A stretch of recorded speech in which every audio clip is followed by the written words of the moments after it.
পাথর প্রতিমার উত্তর গোপালনগর এলাকায় অত্যাধুনিক নদীবাঁধ তৈরি করলেও আতঙ্কে ঘুম ছুটেছে এলাকাবাসীর। কথায় আছে, নদীর ধারে বাস দুঃখ 12 মাস।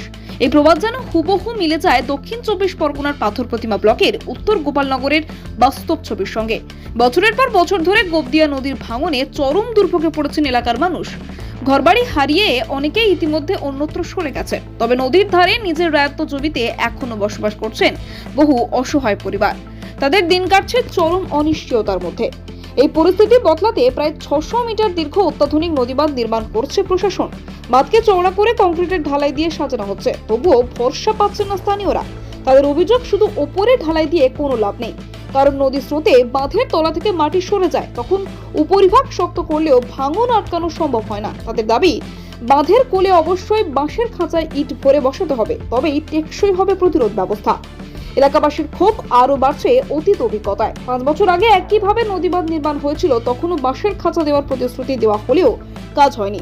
ফলে অল্প দিনের মধ্যেই বাঁধ ভেঙে যায় এবং একের পর এক বাড়ি নদী গর্ভে তলিয়ে যায়। এবারও যদি প্রতিশ্রুতি ভঙ্গ হয়, তবে ক্ষতিগ্রস্ত হবেন বহু পরিবার। এই আশঙ্কায় দুশ্চিন্তায় দিন গুনছেন তারা। এ বিষয়ে স্থানীয় শাসক দলের প্রতিনিধি জানিয়েছেন, এবারের প্রকল্পে অবশ্যই বাঁশের খাঁচা বসানো হবে, কিন্তু গ্রামবাসীরা বলছেন কেবল আশ্বাসে আর ভরসা নেই। তাই দাবি তুলেছেন, কাজের শুরুতেই যেন খাঁচা ফেলার ব্যবস্থা করা হয়। আতঙ্ক বলতে আমরা তো সবসময় আতঙ্কে আছি। এখানে নদী বাঁধ ভাঙবে এইটুকু আমরা সবসময় আতঙ্কে আছি। কেন, মেন হচ্ছে ক্ষয়রোধটা করতে পারছে না। এখন সরকার শুধু এই উপরটাই বিছিয়ে চলে যাচ্ছে, সাইডে কোনো ক্ষয়রোধই করছে না। ইতিপূর্বে কি ভেঙেছিল? ভাঙে না, এখন এই বাঁধ চলে আসার পরে এখন চলে যাবে, এখন 5 বছর 7 বছর চলে যাবে। যখন টানবে তখন এখন তো আর কিছুই করছে না এরা।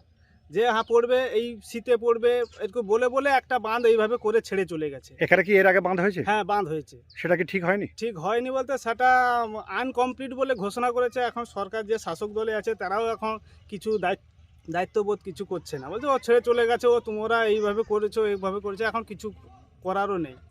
এটা কি কাজ করার কি কথা আছে? আপনাদের কমিটির মধ্যে আছেন?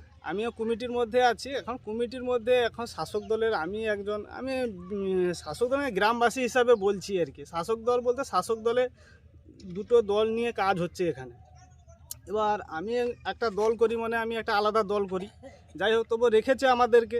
যাই হোক, আমরা বলেছি যাই হোক এই ক্ষয়রোধটা না করার জন্যে, কিন্তু এরা বলছে হ্যাঁ হবে, কিছুই হচ্ছে না। এখন শুধু সামথিং, মানে এই যে কাজটা করছে এটা খুব ভালোই হচ্ছে। এটা আমিও বলবো যে খুব ভালো হচ্ছে কাজটা, কিন্তু আগে যে কাজটা করেছে সে কাজটা না দেখালেও তুমি আনকমপ্লিট বলে এদিকে আর সুবিধা হওয়ার থেকে আর নেই হওয়াটাই ভালো। কেননা নিচে তোমার খোর হয়ে যাচ্ছে, খোর হয়ে পর চলে এসছে। এ বাঁধ কতদিন থাকবে? এ বাঁধ কতদিন? তারপরে নিচে খাঁচা পেলায় না, এরা তো পকর পর করে পকেট ভর্তি করে নিচ্ছে। এই তোমার যে নেতা মন্ত্রীরা যারা আছে, তারা এই বাঁধ করতে গিয়ে সব পকেট লুটা দিচ্ছে। এই যে একটা ঘর দেখতে পাচ্ছ, ওই যে টালির ঘরটা, ওই টালির ঘর তোমার বাঁধ সরিয়া করার কথা, সে জায়গায় তোমার লোকের একেবারে কাঁদলে আসছে তোমাকে ঘর ভাঙতে করতে। লোক এই বর্ষাকালে কেমন থাকবে? বর্ষাকালে কেমন থাকবে বলো? এই নদীবাঁধটা কেমন হলে ভালো হতো? নদীবাঁধ কেমন বলতে, নদীবাঁধ ঠিক হচ্ছে, কিন্তু নদীবাঁধের খাঁচা পড়ুক, মাটি পড়ুক, তবে যা তো ভালো হবে। নিচে যদি আমার মাথায় যদি তোমাকে বোঝা। আপনাদের ভালো সুবিধা হচ্ছে। আগে কি ছিল? আগে ওই বন্যা টনা হয়ে একেবারে হয়েছিল, ঘরটর জল হয়েছিল। এই যে বাঁধ হচ্ছে, এই বাঁধে কি আপনাদের ভরসা ফিরছে মনে হচ্ছে? হ্যাঁ, ভরসা ফিরছে। বর্ষা এক বছরের মধ্যে নদী টানি যাচ্ছি। বর্ষা কি চাইছেন আপনারা, কেমন হলে ভালো? ভরসা মানে এই তো হসকা দিলে ভালো হতো। হসকা তো দেয় না, ওই তো বাঁধ, ওই তো গটরা করে খোর হয়ে যাটে, যে মাঝু খোর হয়ে যাটে, ও তো বাঁধ টানিয়া চলে যাবে একবার। পাথর প্রতিমা থেকে গোপাল সিলের রিপোর্ট, ডিএন নিউজ বাংলা।